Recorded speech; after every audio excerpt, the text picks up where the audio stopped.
Hey everybody, welcome back to the farm.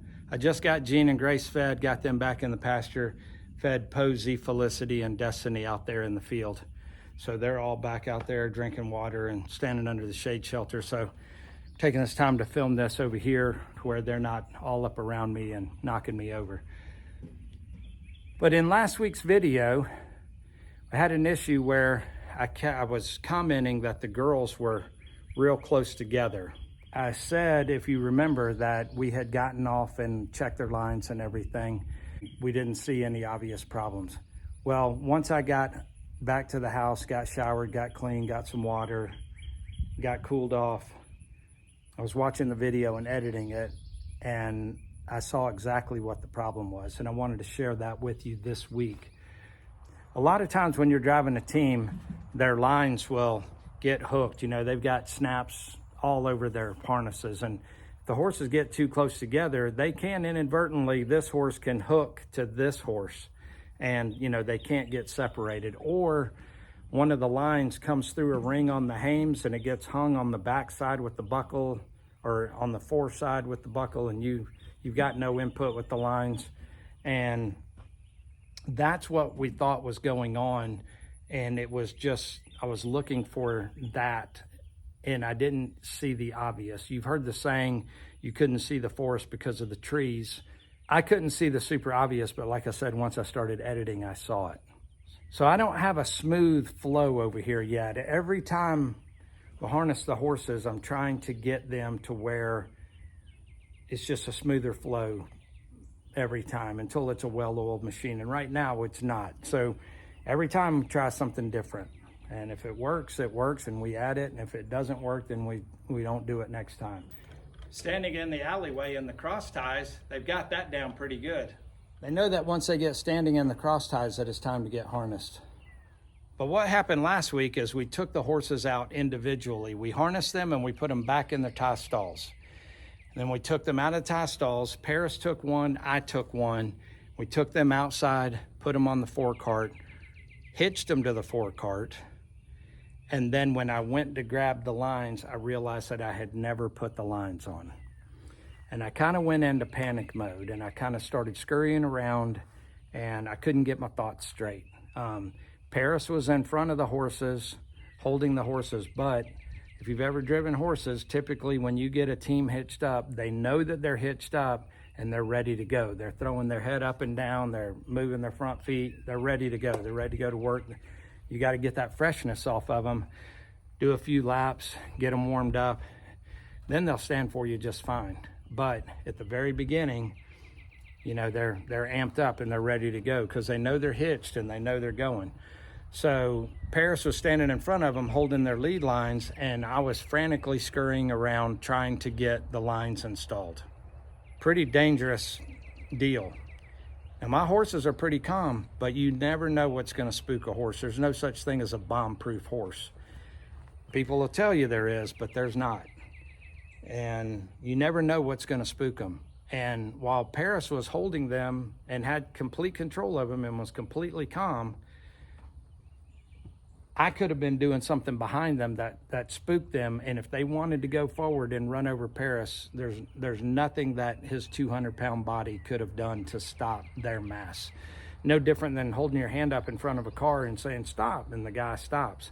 You can hold that car all day long until that guy pushes the throttle. Once he pushes the throttle, you're not stopping that car, no matter how hard you try. He's just going to run right over you. Horses are going to do the exact same thing. And in my haste, I inadvertently installed the lines backwards. Let me show you the concept of the driving lines with the lines laying on the ground, and then I'll draw a diagram and show you a little bit more detail. Okay, so this is the basic layout of the driving lines when they're connected to the horses. The horses will be facing this direction. The wagon is back there where you are.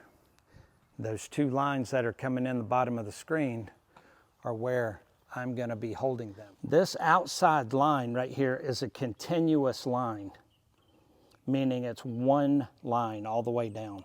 Same with the outside line over there, a continuous line. These lines on the inside right here are called connecting lines, and they connect to the continuous line through this buckle right here. Then they cross over and connect to the horse on the opposite side. So one horse's head will be right here, and this will connect to either side of the bit. The other horse's head will be right here, and these will connect to either side of the bit. So when I apply pressure on this line, it applies pressure on the left side of the bit. And when I apply pressure on this side of the line, it applies pressure to the right side of the bit. If you'll notice, when these connecting lines are up to the continuous lines, they're actually longer. And the length of that can be adjusted because there's holes. So you can make that connecting line longer or shorter. Typically, the connecting line is 6 to 8 inches longer than the continuous line. So in this drawing, you can see Jean is on the right and Grace is on the left, just like in the video. This green line will signify Jean's driving line, and the red line will signify Grace's driving line. The green continuous line comes up on Jean's right side, goes through Jean's right side hames and to the right side of her bit. The connecting line connects to the continuous line, goes through her left side of her hames and to the right side of Grace's bit. And then just the opposite is true on Grace's driving line. The continuous line comes up on the outside, goes through the left side of her hames and to the left side of her bit. And then the connecting line connects to the continuous line, goes through the right side of her hames and to the left side of Jean's bit. So when I put pressure on this line, it puts pressure on the right side of the bit on both horses, causing their heads to come out to the right, which causes them to turn to the right.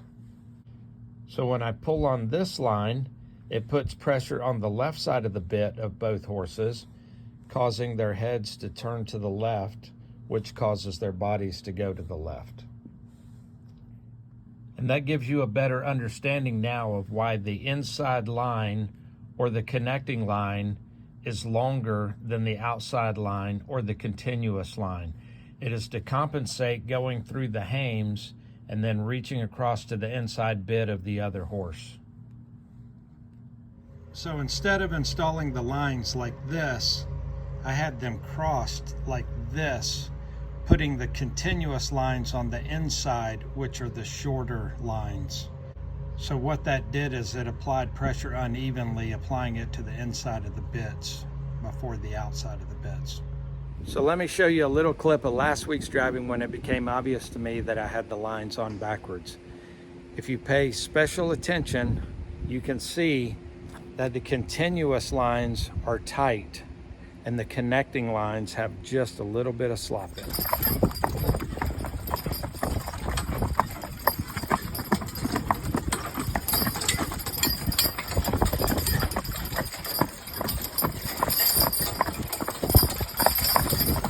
Easy.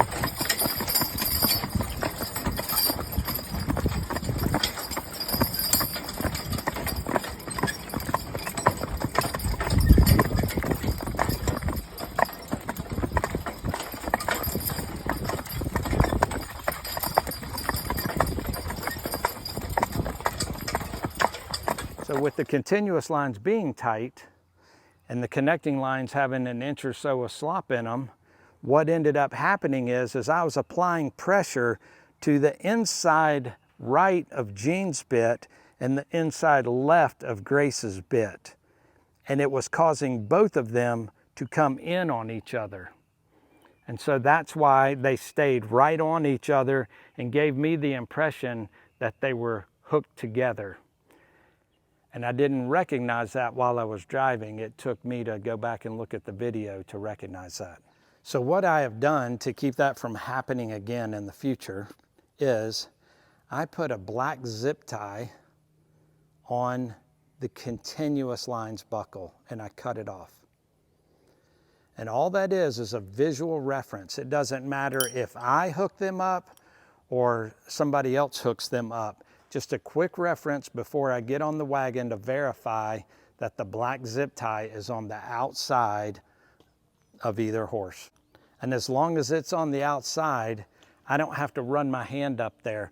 You got to envision these horses are, you know, this tall. And when the line, half the line's on this side of the horse, which is the side you're standing on, the other side of the line is on the other side, which you can't see. So what you have to do is you have to grab the line and you have to run your hand down the line and you have to trace it and verify that the continuous line is on the outside, which is not what I did.